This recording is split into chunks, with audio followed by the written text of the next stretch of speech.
नागपुरातून विधान परिषदेच्या उमेदवारांच्या निवडी संदर्भात राजकीय हालचाली तीव्र झाल्या आहे।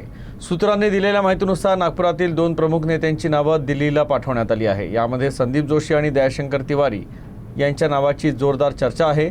मात्र याबाबत अंतिम निर्णय केंद्रीय नेतृत्व घेणार असून त्यामुळे दोन्ही नेत्यांच्या समर्थकांमध्ये उत्साह वाढला आहे। विधान परिषदेच्या जागेसंदर्भात सध्या नागपूरच्या राजकारणात चर्चा सुरू आहे। खात्रीलायक सूत्रांनुसार पक्षानं नागपूरमधील 2 प्रबळ दावेदारांची नावं केंद्रीय नेतृत्वाला सादर केली आहेत। या नावांमध्ये ज्येष्ठ नेते आमदार संदीप जोशी तसंच भाजपचे शहराध्यक्ष दयाशंकर तिवारी यांचा समावेश आहे। मिळालेल्या माहितीनुसार हे दोनही नेते संघटनेत बऱ्याच काळापासून सक्रिय असून त्यांना दांडगा राजकीय अनुभव असल्याचं मानलं जातं।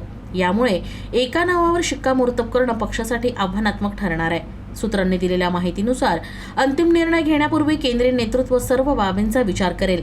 दरम्यान नागपूरच्या राजकीय वर्तुळात अशी जोरदार चर्चा आहे की या 2 नेत्यांपैकी केवळ एकाचीच निवड केली जाईल। तर आता सर्वांचं लक्ष दिल्लीतील अंतिम निर्णयाकडे लागलंय।